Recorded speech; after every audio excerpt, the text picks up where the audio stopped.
ఓం నమ శివాయ శ్రీమాత్రే నమ. మిత్రులకి శ్రేయభిలాషులకి అలాగే నన్ను ఇంతగా ఆదరిస్తున్న యూట్యూబ్ ప్రేక్షకులందరికీ కూడా పేరు పేరు ధన్యవాదాలు. మిత్రులరా, మీ అందరికీ కూడా ఆ పరాదేవత ఎల్లవెల్లలా మీతో ఉండి మీ మనోవాంఛ నెరవేర్చాలని మనస్ఫూర్తిగా కోరుకుంటున్నాను. ఈరోజు మనం ఒక అద్భుతమైన 100% ఫలితాన్నిచ్చే సిద్ధి ఉపాయాన్ని తెలుసుకుందాం. చాలా తేలికైన ఉపాయం. ఒక ఆకుని నీళ్ళలో వేయటం వల్ల ఎంతటి సమస్య అయినా సరే ఒక్క రోజులోనే బయటపడతారు. ఆశ్చర్యంగా అనిపించవచ్చు. ఇది సిద్ధి ఉపాయం. ఎందుకు చేయాలి, ఎవరు చేయాలి, ఈ విషయాన్ని మీకు తెలియచేస్తాను. నిత్య జీవితంలో ప్రతి ఒక్కరూ ఏదో ఒక సమయంలో ఇబ్బంది పడుతూ ఉంటారు.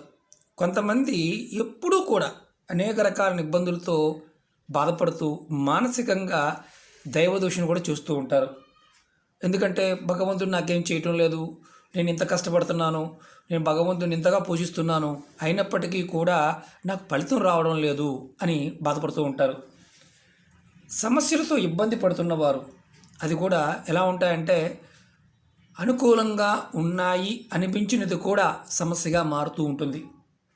అలాగే కుటుంబ సంబంధ సమస్యలు, బయట వ్యక్తుల వలన అంటే మూడో వ్యక్తి వలన సమస్యలు, ఉద్యోగానికి సంబంధించిన సమస్యలు, అలాగే వ్యాపారానికి సంబంధించిన సమస్యలు, ఈ విధంగా అనేక రకాలైన సమస్యలు ఇబ్బంది పడుతూ ఉంటాం.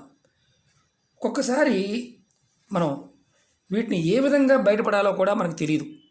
అంటే మనం ఎందుకు అసలు ఆ సమస్య ఎందుకు వచ్చింది, మనకు సంబంధం లేని విషయం కదా, మనం ఎందుకు ఇందుట్లో బాధపడుతున్నామో అని కూడా అనుకుంటూ ఉంటాం. ఎంత పెద్ద సమస్య అయినా సరే మనం బయటపడడానికి ఈ చిన్న ఉపాయం, ఖర్చు లేని సిద్ధి ఉపాయం అద్భుతంగా పనిచేస్తుంది. ఈ ఉపాయాన్ని ఎలా చేయాలో తెలుసుకుందాం. ఈ ఉపాయం చేయడం వల్ల మీరు ఎదుర్కొంటున్న సమస్యల నుండి బయటపడటమే కాకుండా మీకు పరిష్కార మార్గాలు కూడా తెలుస్తాయి. అంటే ఏదైనా ఆర్థికమైన, కుటుంబపరమైన, ఉద్యోగపరమైన ఏదైనా సమస్య ఈ బాధపడుతున్న వారికి ఇది చేయటం వల్ల పరిష్కారం ఎలా బయటపడాలో మార్గాలు కూడా తెలుస్తాయి. అంత అద్భుతంగా మనకు మానసికంగా ప్రకృతి మనకు సహాయం చేస్తుంది. ఈ ఉపాయం చేసిన ఒక్క రోజులోనే ఫలితం కనిపిస్తుంది. కొంతమందికి అనుకోకుండా అంటే ఆకస్మికంగా అంటే మనకి ప్రమాదాలు జరగటం, అంటే అకస్మాత్తుగా సంఘటనలు జరగటం, ఇలాంటి సమస్యలు, కష్టాలు సడన్గా అప్పటికప్పుడే కష్టం రావడం, వాటి నుండి కూడా బయటపడడానికి మార్గాలు తెలుస్తాయి. ఈ ఉపాయం చేయడం వలన సమస్యల నుండి, కష్టాల నుండి బయటపడే మార్గంతో పాటు మీకు ప్రకృతి అంటే అమ్మవారి యొక్క అనుగ్రహం కూడా లభిస్తుంది. ఏదో ఒక రూపంలో సహాయం లభిస్తుంది. ఇది గుర్తుంచుకోవాల్సిన విషయం. అంటే ఎందుకు ఇంత చెప్పవలసి వచ్చిందంటే సమస్య ఏదైనా సరే అమ్మవారి యొక్క అనుగ్రహం అంటే మనకి ప్రకృతి సహాయం చేస్తే ఖచ్చితంగా బయటపడతాం. ఈ ఉపాయాన్ని ఆడవారైనా మగవారైనా చేయవచ్చు. ఆడవారు మాత్రం నెలసరి సమయంలో చేయకూడదు. అలాగే మీకు ఈ వీడియో నచ్చినట్లయితే లైక్ చేయండి.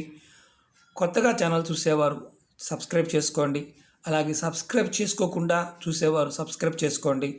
సబ్స్క్రైబ్ చేసుకోవడం వల్ల పక్కనే ఉన్న గంట సింబల్ని యాక్టివేట్ చేసుకోవడం వల్ల నేను పెట్టే ప్రతి వీడియో, నేను పెట్టే ప్రతి పోస్ట్ మీకు నోటిఫికేషన్ ద్వారా వస్తుంది. మీరు వీడియోస్లోకి వెళ్ళి తక్కువాల్సిన అవసరం ఉండదు. నేను ఏది పెడతానో మీకు నోటిఫికేషన్లో వస్తూ ఉంటుంది. కాబట్టి మీకు ఇబ్బంది ఉండదు. అలాగే కొంతమంది మిత్రులు సమస్యల గురించి అడుగుతూనే ఉన్నారు. మిత్రులరా, మీరు ఓపికగా వీడియోస్లోనూ ప్లేలిస్ట్లో వెతకండి. మీ సమస్యకి మీరు చేయగలిగే దాన్ని మాత్రమే ప్రయత్నం చేయండి. ఇలాంటి వాటి మీద ఎందుకంటే నమ్మకం లేనివారు పదార్థం దొరకకపోయినా మీరు ప్రయత్నం చేయమాకండి. దానివల్ల ఫలితం కంటే ఇబ్బందులే ఎక్కువ వస్తాయి. కారణం ఏంటంటే ఇది ప్రాకృతికమైన శక్తి. చూడడానికి తేలికగా ఉంటుంది, కానీ ఫలితం అద్భుతంగా ఉంటుంది. ఎవరైతే నమ్మి చేస్తారో వారికి ఫలితం రావడానికి అవకాశాలు ఉంటాయి. అలాగే ఈ ఉపాయానికి కావాల్సినవి రెండు పదార్థాలు. ఒకటి మర్రి చెట్టు ఆకు, అలాగే ఎర్రటి దారం. ఈ రెండు మాత్రమే వాడాలి. అంటే వేరే ఆకులు వాడకూడదు, వేరే దారం కూడా వాడకూడదు. ఈ ఉపాయాన్ని సాయంత్రం 4 నుండి 6 గంటల మధ్య ప్రాంతంలో చేయాలి. మళ్ళీ చెప్తాను, సాయంత్రం 4 నుండి 6 గంటల మధ్యలోనే చేయాలి. ఒక మర్రి ఆకు తీసుకోండి, దాన్ని శుభ్రంగా నీటిలో కడగండి. అలాగే రెడ్ కలర్ దారం, మనం బట్ట కుట్టే దారమైనా పర్వాలేదు, మామూలుగా మల దారం ఎర్రది ఉంటుంది, కాటన్ దారమైనా పర్వాలేదు, ఎర్రటి దారం కావాలి. దీన్ని కడిగిన తర్వాత ఈ దారాన్ని తీసుకొని మీరు ఎంత ఎత్తు ఉన్నారో, అంటే మీరు 6 అడుగులు ఎత్తు ఉంటే 6 అడుగులు పొడవు దారం తీసుకోండి. మీకు శాంపుల్ చూపిస్తున్నాను నేను. అది కూడా 6 అడుగులు దారం తీసుకోండి. మీరు ఎంత ఎత్తు ఉంటే ఆడవారైనా మగవారైనా సరే దారం తీసుకోండి.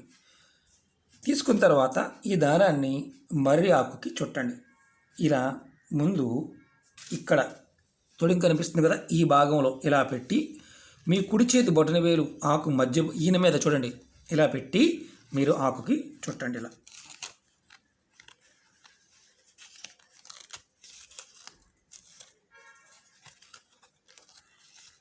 దగ్గరికి పెట్టి చుట్టిన పర్వాలేదు, ఇబ్బంది లేదు. ఇలా చుట్టండి. ఇలా మీరు ఎంత పొడుగున్నారో అంత పొడుగు దారం తీసుకొని ఇలా చుట్టండి.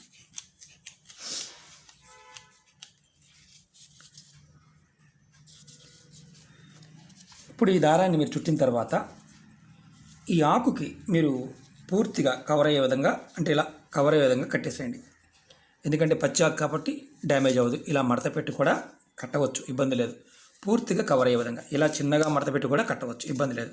కానీ ఇలా ముందు మొదలుపెట్టినప్పుడు మీ బొటన వేలు ఆకు మధ్య సెంట్రల్ ఈయనలో పెట్టి కట్టుకోవాలి.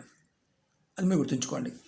తర్వాత మీరు ఈ దారం చుట్టిన ఆకుని మీ కుడి చేతిలో ఇలా పట్టుకొని మీరు ఏదైతే సమస్యతో బాధపడుతున్నారో, సమస్యతో ఇబ్బంది పడుతున్నారో ఆ సమస్య నుండి బయటపడాలి అని మనసులో కోరుకోండి.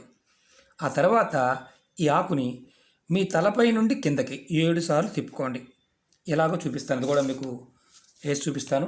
అనుమానం ఉండవు అని మీకు చాలా వరకు ఏంటంటే కొన్ని సందర్భాలు అనుమానాలు ఉంటాయి.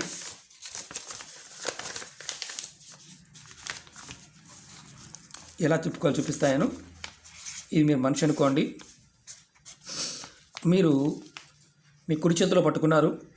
ఇలా మీరు తల దగ్గర నుంచి పై భాగం ఇక్కడ పెట్టుకోండి, అంటే తల పై భాగం ఇలా కిందకి మీరు కుడి చేతితో ఇలా తిప్పుకోండి. ఇలా పాదాల వరకు ఇలా పైనుంచి కిందకి ఇలా ఇది కూడా పట్టుకున్నారనుకోండి. ఇలా ఎవరికి వాళ్ళు తిప్పుకోవచ్చు, లేదా మీ కుటుంబంలో పెద్దవారు ఎవరైతే ఉంటారో వారు తిప్పవచ్చు. అంటే మీకంటే పెద్దవారు ఎవరైనా సరే తిప్పవచ్చు, ఇబ్బంది లేదు. ఇది ఎవరికి వాళ్ళు చేసుకోవడం వల్ల అద్భుతమైన ఫలితం ఉంటుంది. వేరే వాళ్ళు చేసి మన గురించి చేయడానికి కుదరదు, ఎవరికి వాళ్ళు చేసుకోవాలి. తిప్పుకోవడం మాత్రం ఇలా మనకు మనం కూడా తిప్పుకోవచ్చు కాబట్టి తిప్పుకోండి.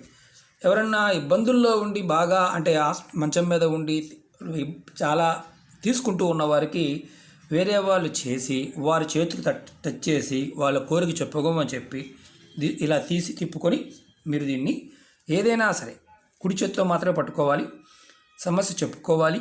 తర్వాత ఆ సమస్య నుంచి బయటపడాలని బలంగా కోరుకోవాలి. మీ తలపై నుండి కిందకి 7 సార్లు తిప్పుకోవాలి. తర్వాత ఆకుని ఏదైనా పారే నీళ్ళలో కలిపేయాలి, లేదా మర్రి చెట్టు మొదల్లో గొయ్యి తీసి ఆ మట్టిలో పెట్టేయండి. ఈ ఉపాయాన్ని నెలకు ఒక్కసారి చేస్తే సరిపోతుంది. రోజు చేయవలసిన అవసరం లేదు, నెలకి ఒక్కసారి ఈ ఉపాయం చేస్తే చాలు. దీనివల్ల మీకు ఏంటంటే ఎంత పెద్ద సమస్య అయినా సరే ఆ సమస్య నుంచి బయటపడడానికి పరిష్కారం కనిపిస్తుంది, మార్గాలు తెలుస్తాయి. మామూలుగా ఏంటంటే మనందరం కూడా ఏమనుకుంటామంటే ఒక మర్యాదకి ఎంత శక్తి ఉందా అనుకుంటాం. మర్రి చెట్టు సాక్షాత్తు శివస్వరూపం. మర్రి చెట్టు లోపల అంటే శివుడు గణాలకి ఆధిపత్యం వహిస్తుంటాడు. అంటే భూతగణాలు కావచ్చు, దేవతాగణాలు అన్నీ కూడా శివాధిపత్యంలోనే ఉంటాయి. అందువల్ల మీరు మర్రి చెట్టుకు నమస్కారం చేసుకున్న, మర్రి చెట్టుకు నీరు పోసిన, అంతకుముందు వీడియోలో కూడా చాలా చెప్పాను, మర్రి చెట్టు మీద నెంబర్ రాయడం కూడా చెప్పాను, మర్రి ఆకు మీద. మీరు గుర్తుంచుకోవాల్సింది ఏంటంటే ఇది సిద్ధి ఉపాయం. మనల్ని కాపాడడానికి మన పెద్దలు, ఋషులు, జ్యోతిష్యులు, పరిశోధన చేసిన వారు ఎంతోమంది ఎన్నో రకాల గ్రంథాల్లో రాయడం జరిగింది. మనకున్న అనుమానం ఏంటంటే చాలా సింపుల్గా ఉంటాయి కదా, అయిపోతాయని. అన్నీ సింపుల్గా ఉండేది ప్రమాదానికి హేతు అవుతుంది, ప్రమాదం నుంచి బయటపడి వేస్తుంది. కాబట్టి సమస్య అనేది ఎక్కడైతే పుడుతుందో ఆ సమస్య మన శరీరం మీద పని చేయకుండా ఉండడానికి, మన శరీరం మీద ఉన్న శక్తిని కాపాడడానికి ఈ ఉపాయం మనకు అద్భుతంగా పనిచేస్తుంది. నెలకు ఒక్కసారి చేయండి, ఆడవారైనా మగవారైనా. మర్రి ఆకుని ముందు తెచ్చుకోవాలా మరి తర్వాత తెచ్చుకోవాలని అనుమానం ఉంటుంది. మర్రి ఆకుని ఆ రోజు అంటే సాయంత్రం చేసుకోవాలి కాబట్టి ఆ రోజు తెచ్చుకోవచ్చు. ఈ ఉపాయాన్ని శనివారం నాడు కానీ లేదా అమావాస్య రోజున కానీ చేయాలి. మిగతా రోజుల్లో చేయకూడదు. ఇది గుర్తుంచుకోవాలి. శనివారం నాడు కానీ అమావాస్య రోజు కానీ ఈ 2 రోజుల్లో మాత్రమే దీన్ని చేయాలి. ఏ శనివారం అయినా చేయవచ్చు, ఎటువంటి ఇబ్బంది లేదు. ఆడవారు ఒకటి గుర్తుంచుకోండి, ఆడవారు ఇంటిలో నెలసరి ఉండి అలాంటి సమయంలో మగవారు చేయకూడదు. అది కూడా గుర్తుంచుకోండి. ఆడవారు నెలసరి సమయం ఉంటే కనుక ఇంట్లో చేయవద్దు. ఓకే మిత్రులారా, మీకు ఈ వీడియో నచ్చినట్లయితే లైక్ చేయండి, నా ఛానల్ని సబ్స్క్రైబ్ చేసుకోండి, పక్కనే ఉన్న గంట సింబల్ని యాక్టివేట్ చేసుకోండి, 10 మంది మిత్రులకి షేర్ చేయండి. ఓం నమః శివాయ, శ్రీమాత్రే నమః.